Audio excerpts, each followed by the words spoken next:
This is part 2 of the video. I would love to explain how it felt for me as Mrs. Haiola. As I continued my journey being pregnant, I understood that it was okay for me to leave my husband if he was not willing to take me and my child. Because of different arguments between my husband and I during separation, in which I lived with another family when I found out that I was pregnant, and he was in his own studio during the entire short sale of our home. It was a very interesting process in understanding what he wanted as a father and as a man. Because of this discussion and the different arguments, we decided on being able to rent alone, and he had to cancel his changes in living where he was living, with me making my changes with a different family. While coming together as a family, he and I attended different types of meetings, and those meetings wasn't just for myself, it was for business and business partners. During that transition, I thanked those that came to my rescue when my husband decided that he didn't want to be there for me and my baby. He did drop me off at my parents' home. We ended up in arguments with why we ended up having a short sale of our home and how things panned out for our family. Because we ended up in a church situation, we had a discussion, and I asked him if he wanted to leave. He was ready to leave, and I told him he could. He would not. He always returned home, and so did I, even with family interference and discussions. I questioned different things because it wasn't the same. So much more of him changed, so much more of me changed. And as I grew in my spiritual views, I asked and prayed for an answer. So ever since 2010, all the way till today, I was able to write a book that was beyond spiritual for me. And even though it's not published yet, it took me calling a university to ask if it would even be possible to be the instructor and introduce a new seminar into the university campus. I wasn't ready to explain it to everyone, but I submitted my video to an outreach program that would help those that were religious. Of course, I was turned down, but I was still excited. I was still happy. And I prayed for every step and every viewpoint that I could possibly consider. And as I looked at different scriptures and as I continued my studies, I became more aware of how different my life is in comparison to my husband. I became more aware of different ways that he was living. And although his viewpoints did not make sense to me, all I could do is ask and pray that someone would be there for my husband, while I was there for myself and my child. Because of that path, I got a chance to continue learning, to continue growing with everything that I was learning, from scriptures to books, my own library. For the first time, I felt like I had something going for me with all the library books that I could possibly have, with a bookshelf, personal development books, business books, graduate study books. By the time things happened for my husband and I, it had changed. We both ended up in both my parents' and his parents' home, both in laws involved, with me pregnant with a second child. With additional marriage counseling and listening practice, I said it was time we had to separate and end the family or make changes. Because we could not make changes and we moved, different types of ways of life happened. And I had to pray again about the same book and the same concepts. More thoughts came to me, and I was so enlightened and happy to the point that I was ready to explore my graduate school options. I was ready if he was not going to be there for the family. I was ready to work with what I had. So I continued my progress. I continued viewing what I could do, and I chose to join Liberty University's campus online.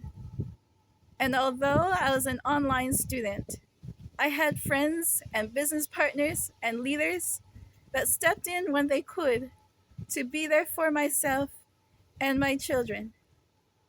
Although not everyone could babysit for me or be there for a business or even help me gather clientele or even gather my views into a book that would be published, they were still part of my life. And nobody was there to understand that part. It was just me and my husband, my children, and then those that came in and out of my life. They didn't understand why I would even say thank you. So I continued my journey with online coursework. I was ready to graduate with my master's program. And because of different things that were told to me, I said, then I need guidance because I don't know these types of things. So I had asked for additional guidance and I was told where to go and what to do. And then I was taken by surprise with what was going on with my child. I was in complete shock because I was more spiritual. Certain things were never introduced into my life. So I had to pray even more. So, As Our Father Intended is the name of a book which, from a pulpit, I also had to explain that the manuscript was also stolen. It's a very important book for my family and I. You see, while I was single parenting and training my children, I got a chance to finally read what I was enlightened to share with my own children. And it was a blessing for me. It was a blessing for my motherhood rights and my plan to work with my children. Although it was stolen, it wasn't really my concern if it was stolen or not. It was my concern if the wrong reasoning came about that was destroying the family, other family, other people that may have found out, other people that had joined in discussions that I never knew about. I do not know who would be involved unless they had messaged me or contacted me in some way. So, I have a website. I had different plans. I was still married. I hadn't yet divorced my husband. And so, after divorce, I continued. I said, okay, I gotta continue what the Lord asked me to do. I was so excited. Although I had to stop grad school work and pay attention to my education in a different direction, separate from family, understand the viewpoints, I said, okay, I'll go where you want me to go, but it is with my children. So I took me and my babies and I left. and I prayed really hard. And in those moments, as a mother, I was so blessed to have so much comfort in knowing that people would be there for me if I had enough faith and I did all that I could and all that I understood I could.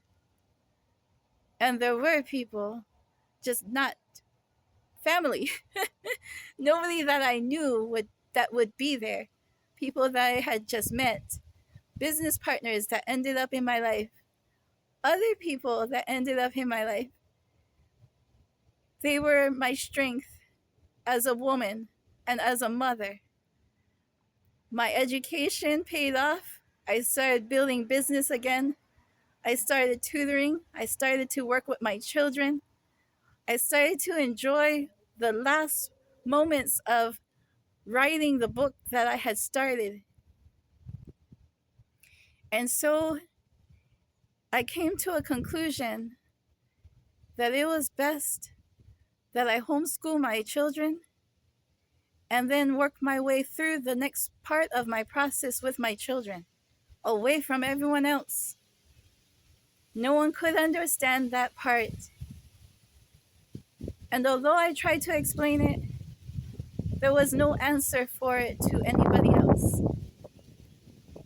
So this is me saying thank you to those that did know and did support, and to those that didn't and ended up with stolen material and manuscripts.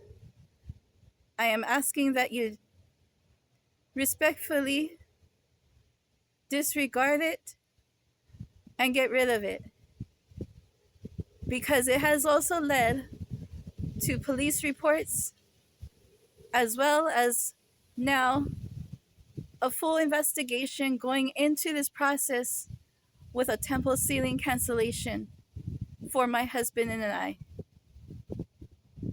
Although those that may have gotten involved may not be physically with me, may not understand why technology is the way that it is, but I was blessed all these years to understand my own technology and my own understanding of how I was to do what I was to do. So part of this plan, it changed with my publishing to include Christianity, to include other religious viewpoints, to separate different types of viewpoints of training so that I can understand them and they can understand why I needed to train differently, why I needed to teach differently. And for some, it's a problem. I got a chance to meet different authors from different viewpoints, and I got a chance to hear some of what they had to say with their worship. It was beautiful. I cannot deny that it was beautiful and it was true. And yet I know what I know. And so part of the book covered the Garden of Eden and the Garden of Gethsemane. Part of the book covered the understanding of all temples and how temple worship is done even in Japan and China and in Buddhism. Some of it comes from the understanding and respect of a physical body, to love and care for the person as they are. The view of the heart and the view of a physical body heart, separate from the emotion and the heart that is given with love. The viewpoint of a home and how to build a home, even construction and architecture. The viewpoint of an educational institution and the training that is done that allows a human to grow and learn. Different viewpoints with faith-based training as taught by many different viewpoints and many different religions. We just come across differently. To those that knew about it, I am very sorry that you are against it. Those that didn't know, I am sorry you didn't know that it has impacted more than just me, more than just my children. My apologies to Liberty University, who does not understand the combination of the culture and love. Have an amazing night.